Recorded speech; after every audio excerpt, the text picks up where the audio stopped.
Hello students, आप सबका स्वागत है डॉक्टर आरपीएम डिग्री कॉलेज के कॉमर्स डिपार्टमेंट में। आज हम लोग एक नया टॉपिक शुरू करने जा रहे हैं जो कि है आपका four feature of shares. Four feature of shares basically होता क्या है, इसको समझने के लिए हमें चलना चाहिए इंट्रोडक्शन पार्ट में। इंट्रोडक्शन की अगर बात की जाए, इसकी मीनिंग की बात की जाए कि फोर फीचर ऑफ शेयर्स होते क्या हैं, तो एक्चुअली अगर हम देखते हैं तो हमने ये केस देखा अभी तक, जितने भी क्वेश्चंस किए इशू वाले, जो भी क्वेश्चंस हम कर रहे थे, चाहे वो पार पे कर रहे हो, चाहे डिस्काउंट पे कर रहे हो, या चाहे प्रीमियम पे कर रहे हो, उसमें एक पोर्शन आता था आपका कॉल इन एरियर का। राइट। कॉल इन एरियर का क्या मतलब होता था कि एक शेयर होल्डर डिनाई कर देता था कि वो आपको पेमेंट नहीं कर पाएगा, बट इन केस अगर वो हमें पेमेंट कर देता था तो हम साथ ही साथ उसकी रिसीविंग की एंट्री भी पास कर देते थे। बट फॉर फीचर शेयर एक तरह का ऐसा शेयर होता है जब शेयर होल्डर पूरी तरीके से कैंसिल कर देता है, पूरी तरीके से बोल देता है कि अब वो आगे कोई पेमेंट नहीं कर पाएगा। उस टाइम पे जो कंपनी है अब लॉस तो बियर कर नहीं सकती। जब कंपनी आपकी लॉस बियर नहीं कर सकती तो उस टाइम पे कंपनी क्या करती है, उसकी शेयर की जो भी ऑनरशिप थी वो पूरी तरीके से कैंसिल कर देती है।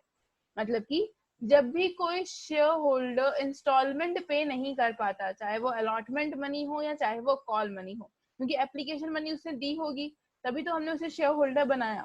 तो अगर वो अलॉटमेंट मनी या कॉल मनी देने में असमर्थ हो जाता है, उसकी पेमेंट नहीं करता है, वो फेल हो जाता है पेमेंट करने में इंस्टॉलमेंट की, तो उस टाइम पे कंपनी क्या करती है, उसके शेयर को फोरफीट कर देती है। फोरफीट मीन्स उसके शेयर्स को कैंसिल कर देती है। उसके पास जो ओनरशिप थी, जो कंपनी का मालिकाना हक था, जितने शेयर्स का वो मालिक था, वो उससे छीन लिया जाता है। यही कहलाता है आपका फोरफीचर। ठीक है। अब देखो, मान लीजिए किसी कंपनी ने जो आपके शेयर इशू हो रहे हैं, वो कंपनी आपके शेयर इशू करती है फॉर एग्जाम्पल 10,000 के। ठीक है। कंपनी ने क्या किया है, 10,000 के शेयर इशू किए हैं, जिसपे कि उसने क्या किया, एप्लीकेशन मनी रिसीव करने के लिए अमाउंट रख दी 2 रुपए, अलॉटमेंट के लिए अमाउंट रख दी 3 रुपए, और आपके अलॉटमेंट के लिए अमाउंट रख दी आपके 3 रुपए, और कॉल्स की जो अमाउंट है वो कॉल की अमाउंट रख दी 5 रुपए। ठीक है। ये क्या है, एक तरीके से उसने सोचा है कि जो ये 10,000 है हम इतने शेयर्स इशू करेंगे। बाकी क्या होता है कि जितने भी हमारे पास एप्लीकेशन आती हैं वो पूरी की पूरी 10,000 एप्लीकेशन आती हैं, हम रिसीव करते हैं 10,000 एप्लीकेशन, जिसपे कि हमें पूरा का पूरा मान लीजिए एप्लीकेशन मनी रिसीव हो जाती है। ठीक है। हमें क्या हुआ, एप्लीकेशन मनी रिसीव हो गई, बट जब टाइम आपके अलॉटमेंट का आया तो एक शेयर होल्डर ऐसा था जिसने ना तो अलॉटमेंट मनी पे की और ना ही आपकी कॉल मनी पे की। तो हम कैसे मेनली ट्रीटमेंट करते थे, हम क्या कर देते थे, उसको ये बोलते थे कि ये हमारा क्या हो गया, कॉल इन एरियर, मतलब कि ये हमारा क्या हो गया, एक तरह से कॉल इन एरियर हो गया, इसने हमें पेमेंट नहीं की। इस केस में कंपनी को लॉस को बियर करना पड़ता है, उसे लॉस झेलना पड़ता है। तो इसी के द्वारा जो कंपनी के पास एक हक होता है, एक ओनरशिप होती है कि उसके सारे शेयर को कैंसिल कर दे। ठीक है। कैंसिल कर दे, या फिर हम इसे अकाउंट्स की लैंग्वेज में कहते हैं कि हम उसे क्या कर देंगे, आपका फोरफीट कर देंगे, फोरफीचर हम यहाँ पे उसका कर देंगे। यही आपका फोरफीचर कहलाता है कि जब हमारा कोई एक share holder call in arrear create करता है, पैसा देने से मना कर देता है, और उसकी वजह से हमारी कंपनी लॉस बियर करती है, क्योंकि अब देखो हमें एप्लीकेशन मनी भी नहीं मिली, ना ही अलॉटमेंट मनी भी नहीं मिली, और ना ही हमें कॉल मनी मिली। तो एक तरह से कंपनी को क्या हो गया, नुकसान हो गया। अगर कंपनी उसको शेयर कैंसिल ना करे, उसके शेयर को फोरफीट ना करे, तो क्या होगा, जितने भी बाकी के शेयर होल्डर्स हैं वो ये सोचेंगे कि अगर हम पेमेंट ना भी करें तब भी तो हमें हक मिलता रहेगा, तब भी हम डिविडेंड रिसीव करते रहेंगे, तब भी हमें प्रॉफिट में हिस्सा मिलता रहेगा, जिसकी वजह से जो कंपनी की इमेज होगी उस पर क्या फर्क पड़ेगा, उसकी इमेज क्या होगी, यहाँ पे डाउन होने लगेगी। उसकी जो वैल्यू है वो वैल्यू क्या हो जाएगी, आपकी डाउन हो जाएगी। ठीक है। तो उस टाइम पे कंपनी को जरूरी हो जाता है कि जितने भी शेयर पे आपको पैसा नहीं मिला है उसको उठा के क्या कर दिया जाए, फोरफीट कर दिया जाए, कैंसिल कर दिया जाए। अब देखो, जब हमने शेयर फोरफीट कर दिए तो कहीं ना कहीं कंपनी की जो शेयर कैपिटल थी वो कम हो गई। फॉर एग्जाम्पल, जो कॉल इन एरिया क्रिएट कर रहा था वो 100 शेयर्स का मालिक था। ठीक है। जब हमने उसके शेयर कैंसिल किए तो अब हमारे शेयर कितने हो गए होंगे, पहले 10,000 थे जिसमें से 100 शेयर क्या हो गए, कैंसिल कर दिए। तो जो अब अमाउंट आ रही है वो अमाउंट आई हमारी 9,900 शेयर्स की। ठीक है, अब हमारी जो शेयर कैपिटल है वो कितनी हो गई, 9,900 हो गई। क्यों हो गई, क्योंकि हमने 100 शेयर क्या कर दिए, फोरफीट कर दिए, कैंसिल कर दिए। तो क्या अब हमारे पास राइट नहीं है? अगर अब हमारे पास राइट है, हम क्या कर सकते हैं, 10,000 अभी भी इशू कर सकते हैं। तो जितने भी शेयर कैंसिल हुए हैं, इन कैंसिल शेयर को हम फिर से री इशू करते हैं।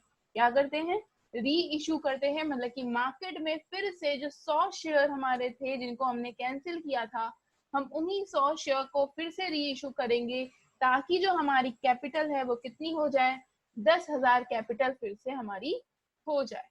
यही कॉन्सेप्ट आपका यूज होगा, यही कॉन्सेप्ट आपको समझने की जरूरत है जब आप फोरफीचर के क्वेश्चंस की बात करते हैं, या जब ये पढ़ते हैं कि फोरफीचर होता क्या है, फोरफीटेड शेयर्स क्या होते हैं। तो अब अगर बात की जाए कि फोरफीटेड शेयर्स क्या होते हैं, तो फोरफीटेड शेयर्स वो शेयर्स हैं जिन्हें की कंपनी कैंसिल कर देती है। जिन शेयर होल्डर्स की ओनरशिप को कैंसिल कर दिया जाता है, वही शेयर्स आपके फोरफीटेड शेयर्स कहलाते हैं।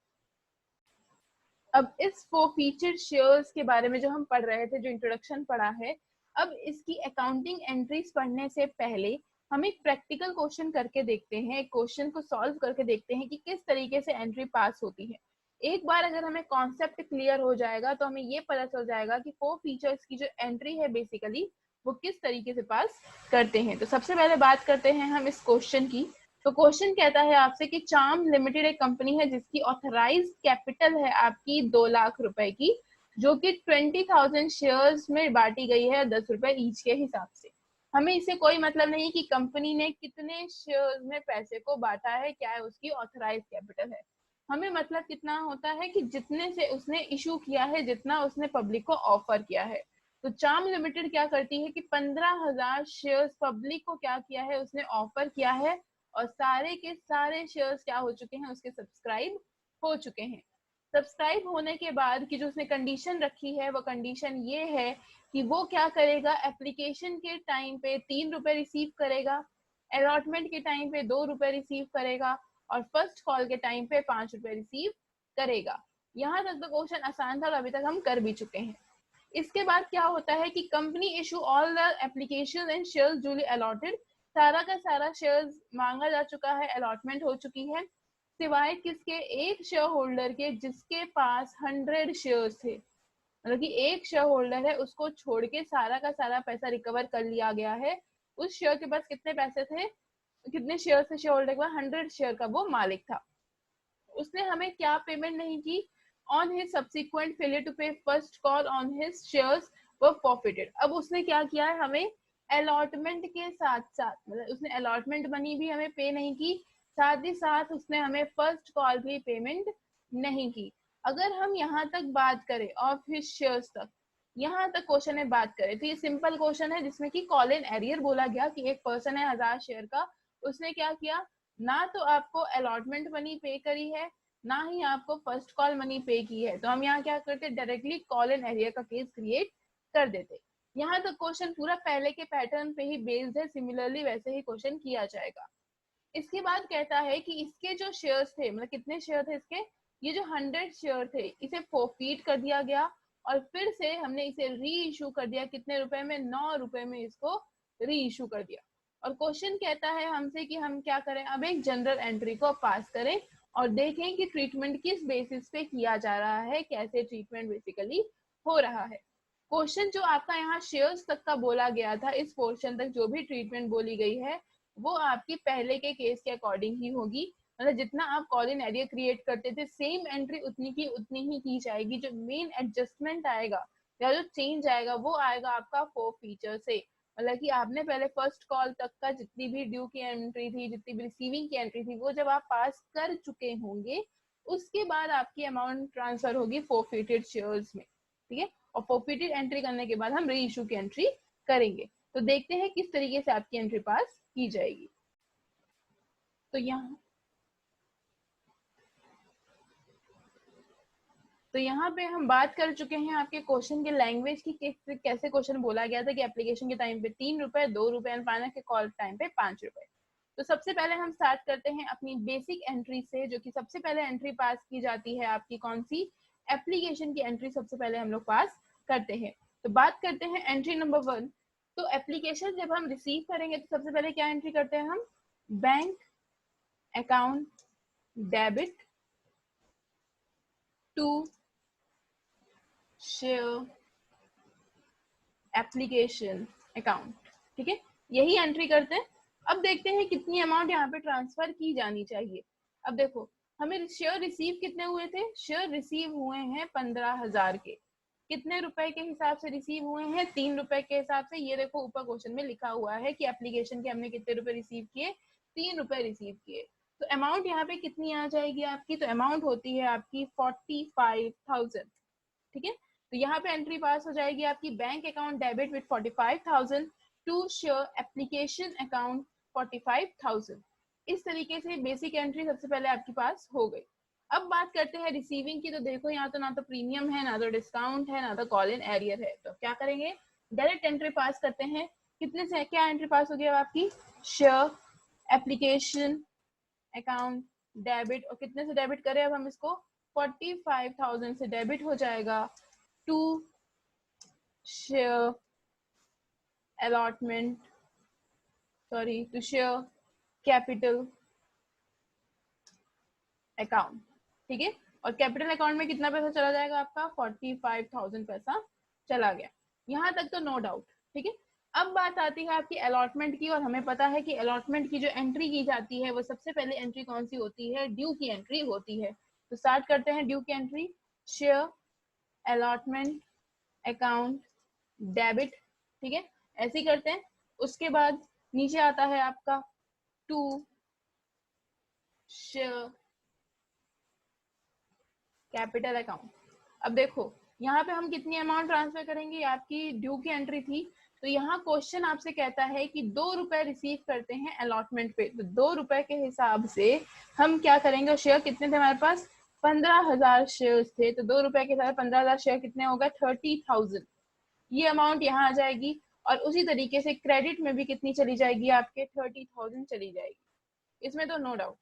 अब क्वेश्चन नंबर 4 आता है, जब हम क्या करेंगे, रिसीव करेंगे। तो रिसीविंग की एंट्री क्या होगी, बैंक अकाउंट डेबिट। अब देखो क्वेश्चन में कहता है कि 100 शेयर वाला एक इंसान है जिसने ना तो अलॉटमेंट मनी हमें पेड करी, ना ही फर्स्ट कॉल, मतलब कि यहाँ पे क्या हुआ, कॉल इन एरियर। तो एक और अमाउंट यहाँ पे क्रिएट की जाएगी, कौन सी, कॉल इन एरियर की। ये हो गई कॉल इन एरियर, ठीक है, अकाउंट डेबिट। अब रिसीविंग हो रही है, किससे रिसीविंग हो रही है, टू शेयर अलॉटमेंट अकाउंट। और टू शेयर अलॉटमेंट अकाउंट कितने से हो जाएगा आपका, 30,000 से आएगा। क्यों आएगा, क्योंकि हमने ऊपर भी 30,000 से एंट्री पास की थी। अब बात करते हैं सबसे पहले कॉल इन एरियर की। तो कॉल इन एरियर में कितना जाएगा, देखो 100 रुपए का शेयर, 100 शेयर था, ठीक है, कितने रुपए के हिसाब से, 2 रुपए के हिसाब से। 2 रुपए कहाँ से आए, एप्लीकेशन के टाइम, अलॉटमेंट के टाइम पे जो रुपीज हैं वो 2 रुपए हैं। तो इस टाइम इसने पेमेंट कितने की नहीं की, 200 रुपए की पेमेंट हमें नहीं की। तो अब बैंक में कितना जाएगा, बैंक में मैम जाना चाहिए 30,000, ये उसमें से माइनस हो जाएंगे आपके 200। तो कितनी अमाउंट बन रही है, ये अमाउंट आती है आपकी 29,800।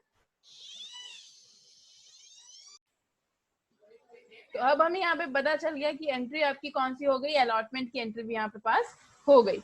तो नेक्स्ट एंट्री की बात करें तो बाद में आती है आपकी कॉल, जो कि फर्स्ट एंड फाइनल कॉल है, मतलब कि एक ही कॉल है। तो कॉल की भी हम क्या करेंगे, सबसे पहले ड्यू की एंट्री करेंगे, to share first call account debit.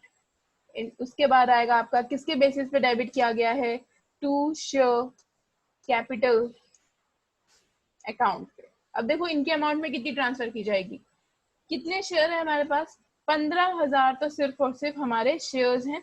और कितने रुपए के हिसाब से हैं, 5 रुपए के हिसाब से हैं। तो अमाउंट जो हमें ड्यू होनी चाहिए वो ड्यू होगी आपकी 75,000 की, ठीक है।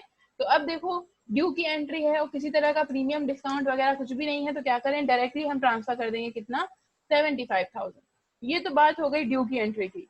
अब चलते हैं हम रिसीविंग की तरफ। तो रिसीविंग करते समय अब देखो क्या होगा यहाँ पे, बैंक अकाउंट डेबिट, ठीक। उसके बाद हमें ये पता है कि यहाँ पे एक कॉल इन एरियर है, कितने शेयर पे, 100 शेयर पे, लेकिन 100 शेयर वाले ने हमें पैसा नहीं दिया, तो कॉल इन एरियर का अकाउंट में यहाँ पे क्या किया जाएगा, डेबिट किया जाएगा। उसके बाद किसके बेसिस पे हो रहा है, ये हो रहा है आपका to share allot, to share first call के टाइम पे अकाउंट। अब देखो फर्स्ट कॉल के टाइम पे कितना पैसा जाएगा, 75, तो इसको रिसीव होना चाहिए था, पर यहाँ पे क्या हुआ, एक कॉल इन एरियर हो गया। कितने शेयर पे हुआ, 100 शेयर पे हुआ, और कितने रुपए से हुआ, 5 रुपए से हुआ। तो अमाउंट कितनी यहाँ पे उसको नहीं मिली, 500 रुपए उसको यहाँ पे रिसीव नहीं हुए। तो बैंक में कितनी अमाउंट चली जाएगी, जानी चाहिए थी, रिसीव होनी चाहिए थी 75,000, बट उसको कितना रुपए नहीं मिला, उसको 500 रुपए रिसीव नहीं हुआ। तो एंट्री पास हो जाएगी, आपकी अमाउंट होगी 74,500 से। ये वो पैसा है जो कि उसने रिसीव यहाँ तक कर लिया है, ठीक है। इसमें तो कोई डाउट नहीं होगा, क्योंकि ये वही बेसिक एंट्रीज थी जो अभी तक हम पास करते थे, जिसमें कि हमने देखा कि कितना पैसा आपका ड्यू का जा रहा है और कितना ही पैसा आप रिसीव कर यहाँ पे पास कर रहे हैं। यहाँ तक तो पूरा का पूरा पैसा क्या था, आपका नॉर्मल एंट्री का था। इसके बाद जो अब हमें एंट्री पास करनी है, वो एंट्री पास की जाएगी अब आपकी फीचर की और साथ ही साथ री इशू की। आई थिंक इतने पोर्शन में, इतनी जनरल एंट्री में कोई डाउट नहीं होगा, क्योंकि ये जनरल एंट्री हम तब से पास कर ही रहे हैं, इसको हम तब से सॉल्व किए ही जा रहे हैं।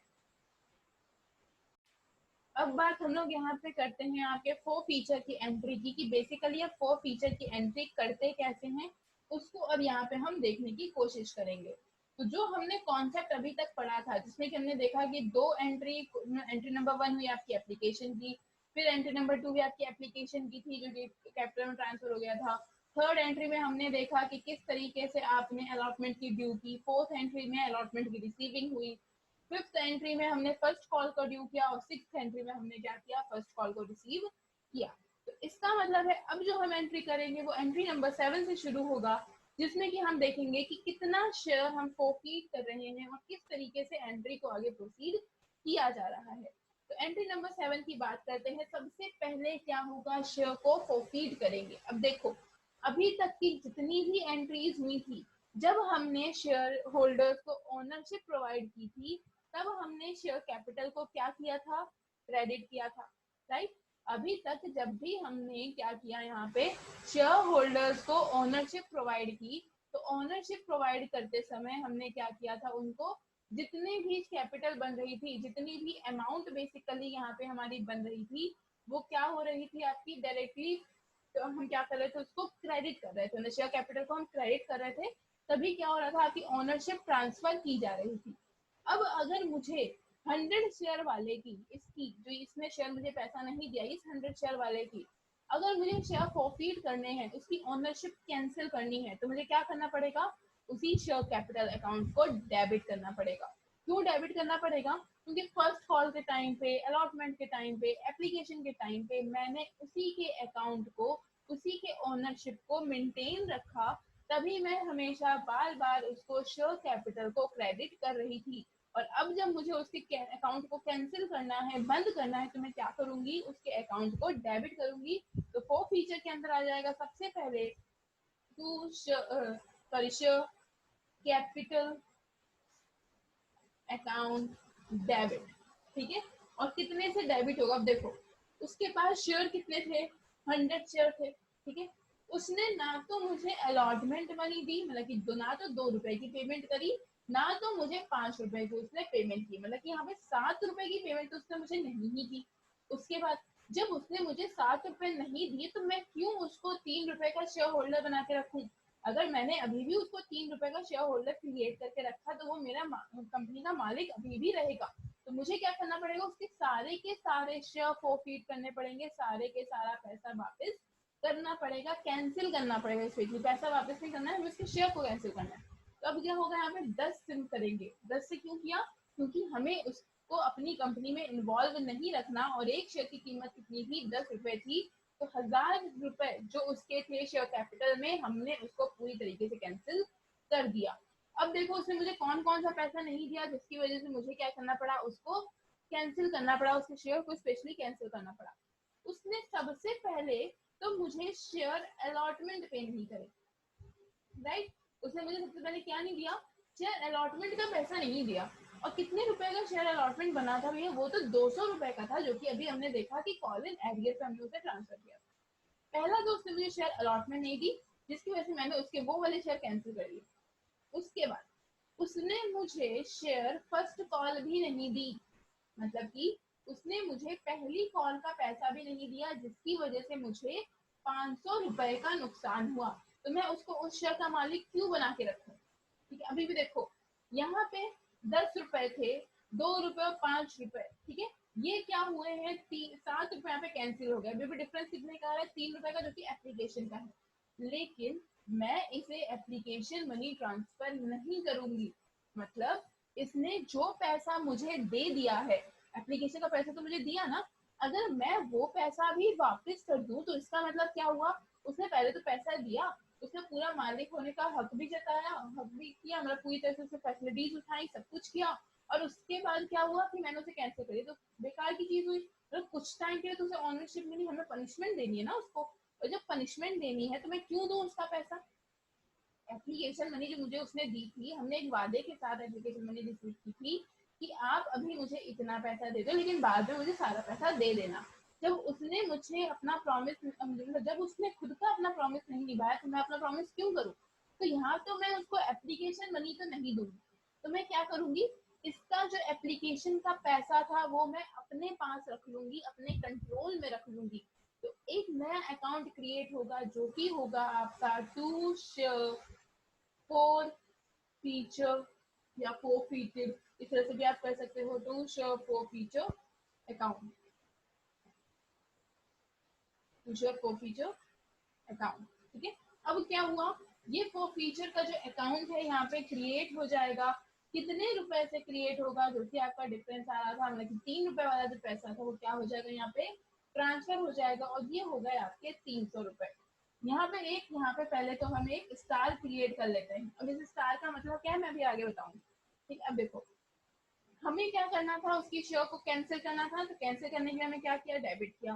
फिर शेयर अलॉटमेंट का पैसा जो जिसने हमें नहीं दिया 200 रुपए, फर्स्ट कॉल का पैसा जो उसने नहीं दिया 500 रुपए। अब उसने हमें एप्लीकेशन का पैसा तो दिया था, लेकिन हम क्यों उसका पैसा वापस करें जब उसने बाकी के शेयर वापस नहीं किए। तो हम क्या कर देंगे, उसको फोरफीट कर देंगे, 300 रुपए से एक नया अकाउंट बन गया, जो कि हमारा हमारा अकाउंट है, हमारी कंपनी के अकाउंट है, हमारा प्रॉफिट का पैसा है। अब देखो यहीं पे बात करते हैं हम नेक्स्ट एंट्री की, मतलब कि अब बात करते हैं एंट्री नंबर 8 की। अब यहाँ क्या हुआ, हमने उसके शेयर को फोरफीट तो कर दिया, मतलब कि उसके शेयर कैंसिल तो कर दिए, लेकिन उसकी वजह से हमारी कंपनी को क्या हुआ, नुकसान हुआ। कैसा नुकसान हुआ, हमारी कंपनी ने शेयर इशू किए थे 15,000, जिसमें से हमने 100 शेयर क्या किए, वापस कर दिए। तो अब हमारी कंपनी के पास कितने शेयर बचे, 14,900 शेयर बचेंगे। तो नुकसान कितने का हो रहा है, हमें 100 शेयर का तो नुकसान हुआ। लेकिन क्वेश्चन कहता है कि हमने यही जो 100 रुपए का नुकसान हुआ उसको दोबारा से री इशू कर दिया। और कितने रुपए से री इशू किया हमने, 9 रुपए से री इशू किया। और जब री इशू किया तो हमें कुछ ना कुछ पैसा तो मिला होगा, और किस हिसाब से पैसा मिला, हमें 9 रुपए के हिसाब से पैसे वहां पे रिसीव हो गए। तो अब देखते हैं आपकी री इशू की एंट्री, एंट्री नंबर 8, जो कि होगा सबसे पहले आपका बैंक अकाउंट डेबिट। ठीक है, और बैंक अकाउंट कितने से डेबिट होगा, 100 शेयर हमने रीइशू किए, कितने रुपए के हिसाब से, 9 रुपए के हिसाब से रीइशू किए, तो ये होता है आपका 900 रुपए। ठीक है, अब देखो जब हमने यहाँ पे इशू किए हैं, कितने शेयर किए हैं, 100 शेयर किए हैं 9 रुपए के हिसाब से, तो पैसा क्या हुआ होगा, मेरे कैपिटल में भी आया होगा। तो मैं ये देखती हूँ यहाँ पे कैपिटल क्रिएट हुई, फिर से टू शेयर कैपिटल अकाउंट। और कितना पैसा कैपिटल जाएगा, देखो 100 शेयर तो कैपिटल में जाएगा, लेकिन स्टार्टिंग में तो हमने 100 रुपए 10 रुपए के हिसाब से इशू किए थे, जो कि 3 रुपए 2 रुपए और 5 रुपए के हिसाब से। तो क्या हुआ, मेरी कंपनी को तो नुकसान हो रहा है ना, लेकिन हमारी शेयर कैपिटल में जो पैसा जाएगा वो 10 रुपए के हिसाब से ही जाएगा। जो हमने सोचा था, जो हमारा पहले स्टार्टिंग में जो अमाउंट थी वो कितनी थी, 10 रुपए के हिसाब से थी, तो यहाँ पे आपका 1000 रुपए ही जाएगा। ये जो 9 रुपए हमने रीइशू किए हैं, ये आपकी मार्केट वैल्यू, हमारी कंपनी की वैल्यू नहीं है, ये क्या है, मार्केट की वैल्यू है। मतलब कि अब हमारे मार्केट की जो वैल्यू है वो क्या हो गई है, हमारे शेयर्स की डाउन हो गई है। और जब डाउन हो गई, हमने 10 रुपए से पहले इशू करने के बारे में सोचा था, वो इशू हुई कितने में, 9 रुपए में। लॉस है। अब इस लॉस को हम कहाँ दिखाएंगे, अब इस लॉस को हम, इस अमाउंट को हम शेयर फॉरफीचर अकाउंट से हटाने की कोशिश करेंगे, क्योंकि एक तरह से वो हमारा क्या था, प्रॉफिट ही था जो कि हमने कमाया था। तो शेयर फॉरफीचर अकाउंट, तो कितना डिफरेंस आ रहा है आपका, 100 रुपए का डिफरेंस आ रहा है। फिर से मैं एक स्टार पुट करती हूँ, अब समझाने की कोशिश करते हैं कि एक्चुअल में हुआ क्या। देखो, हुआ ये कि जब हमने शेयर को कैंसिल किया तो उस टाइम पे हमें 300 रुपए का फायदा हुआ, जो कि कंपनी ने एप्लीकेशन का पैसा उसे वापस नहीं किया था। बट जब उसकी रीइश्यू के टाइम पे मार्केट वैल्यू कम हो गई, इन केस अगर यहाँ पे 12 रुपए होता तो हमें प्रॉफिट होता, और प्रॉफिट के केस में हम यहाँ पे क्या करते, टू सिक्योरिटी प्रीमियम लिख देते। बट यहाँ हमें क्या हुआ है, नुकसान हुआ है। और नुकसान होने का मतलब है, जो नुकसान है वो हम कहाँ से बियर करेंगे, वो फीचर से ही तो बियर करेंगे, क्योंकि उसी की वजह से हमारा फायदा हुआ तो नुकसान भी उसी की वजह से हो गया। तो अब क्या हुआ, 300 रुपए का जो फायदा हुआ था, जिसमें कि 100 रुपए का नुकसान हुआ, तो नेट प्रॉफिट कितना है हमारा, 200 रुपए। कैसे पता चला, 300 का फायदा, 100 का नुकसान, डिफरेंस किया तो कितना हो गया, 200 रुपए। तो अब इस फायदे को, अभी जो 200 रुपए का हमें फायदा हुआ है, अब हम इसे ट्रांसफर कहाँ करेंगे, तो एक नया अकाउंट यहाँ पे क्रिएट किया जाएगा। कौन सा अकाउंट क्रिएट होगा, आपका कैपिटल रिजर्व का। अब देखो, यहाँ पे सबसे पहले जो अमाउंट है 300 रुपए से क्रेडिटेड है, और डेबिट हुआ 100 रुपए से। अभी भी क्रेडिट अमाउंट बाकी है कितने से, 200 रुपए से क्रेडिट अमाउंट हमारी बाकी है। तो यहाँ आ जाएगा to forfeiture account debit, कितने से करें, 200 रुपए से करें। क्यों करें, क्योंकि 300 में से 100 चला गया, तो कितना आया हमारे पास, हमारे पास तो सिर्फ 200 रुपए ही बचे हैं। ये आपका प्रॉफिट है, और इस प्रॉफिट को हम ट्रांसफर करते हैं टू कैपिटल रिजर्व अकाउंट 200। ठीक है। अगर यहाँ पे हमें प्रॉफिट होता, मतलब कि मार्केट वैल्यू जैसे यहाँ पे रीशू की 9 रुपए दी है, अगर यहाँ पे 12 रुपए 15 रुपए कोई भी अमाउंट होती, तो हर हाल में हमें क्या हुआ होता, प्रॉफिट होता। और जब प्रॉफिट होता तो यहाँ हम लिख देते टू सिक्योरिटी प्रीमियम, और जितने से प्रॉफिट होता वो अमाउंट ट्रांसफर हो जाए। तो क्वेश्चन में क्या लिखा हुआ था, क्वेश्चन कहता है कि हमने रीइशू किया है कितने रुपए से, 9 रुपए से हमने यहाँ पे रीइशू किया है, जिसकी वजह से हमें क्या हुआ, लॉस हुआ। और इस लॉस को हमने कहाँ से ट्रीटमेंट की, ये फीचर से की, जिसकी वजह से हमें जो नेट प्रॉफिट हुआ वो ये 300 रुपए में से जब हमने ये 100 रुपए हटा दिए, तो जो प्रॉफिट हुआ वो हमने कहाँ ट्रांसफर किया, आपके कैपिटल अकाउंट में ट्रांसफर कर दिया। इसी बेसिस पे आपकी सारी जनरल एंट्री पास की जाती है। यही एक तरीका है आपके कैपिटल रिजर्व में अमाउंट ट्रांसफर करने का, पैसे को ट्रांसफर करने का।